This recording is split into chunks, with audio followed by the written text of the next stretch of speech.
Look at this, a toy boat, plastic, cheap, floats. Now look at this, metal, heavy, sinks. So if I build a ship out of metal, it should sink, right? Wrong. But that's what most people believe. Let me guess what you're thinking. Air inside. It's hollow. I don't know, I failed physics. All wrong, or half right at best. Here's the real answer, and it starts with a naked guy. Let's go back, way back, before TikTok, before electricity, before soap. 250 BC, Greece. A guy named Archimedes. He takes a bath, water spills over the edge, and instead of just enjoying his bath like a normal person, he has a genius idea.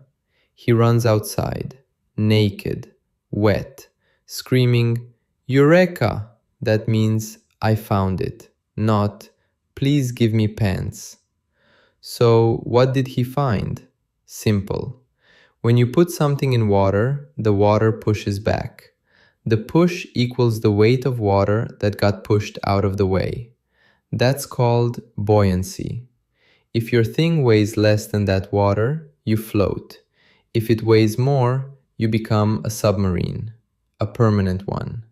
So a ship floats because it's light? No. A cargo ship weighs 200,000 tons. It's not light. It's shaped light. Take this. If I drop a steel ball on water, it will sink. Now, if I take the same amount of steel, flatten it into a bowl, and drop it on water, it will float. Same weight, different shape. Why? Because the bowl pushes away more water. The water pushes back harder. Engineers call this displacement. I call it the water is a crowded elevator. You try to squeeze in and everyone pushes back. Here's the math. Don't run away.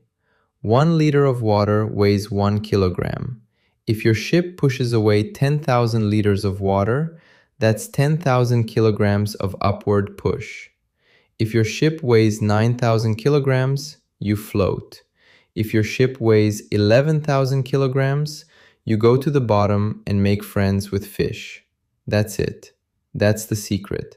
No magic, no magnets, no scared water. But knowing the theory and building a real ship are two different things. People tried. People died. People looked really stupid. Fast forward to 1830s. England. Dirty. Smoky. Everyone has bad teeth. This man. Isambard Kingdom Brunel. Say that name 5 times fast. You can't. I can't. Ugly? Yes. Genius? Also yes. He built the first huge iron ship, the SS Great Britain. Everyone laughed. Iron sinks, they shouted. You are short and ugly, they also shouted. Probably. Brunel didn't care. He did two things.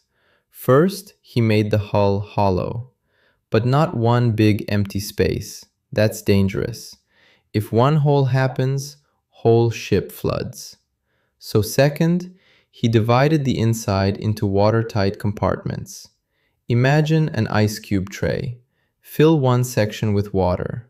The rest stay dry. Same idea. If one compartment floods, the other compartments still push water away. The ship stays up. That's why Titanic sank, by the way.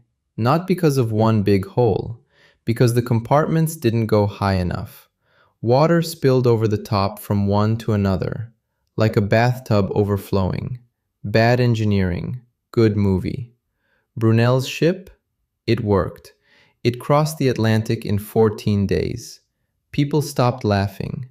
Then they started copying. That's how engineering works. Someone ugly and stubborn tries something stupid. Then everyone says, I could have done that. No, you couldn't. You were laughing. Today, ships are enormous. The largest container ship? The MSC Irina. 400 meters long. That's 4 football fields. Weight? 235,000 tons empty. With cargo? Over 500,000 tons. How does that not sink? Same trick. The bottom of the ship is a giant hollow shape, like a bathtub but upside down and made of steel and bad welding jokes. It pushes away 550,000 tons of water. Water pushes back with 550,000 tons of force. The ship weighs 500,000 tons. Difference? 50,000 tons of extra push. That's your safety margin. That's the difference between hello port and hello ocean floor. But wait, what about waves? Storms? Ships don't just float, they roll. That's on purpose. If a ship was completely rigid in water, a single wave would crack it in half. So engineers add something called ballast water. They pump seawater into the bottom of the ship. That lowers the center of gravity, makes the ship stable. So a ship is not one thing.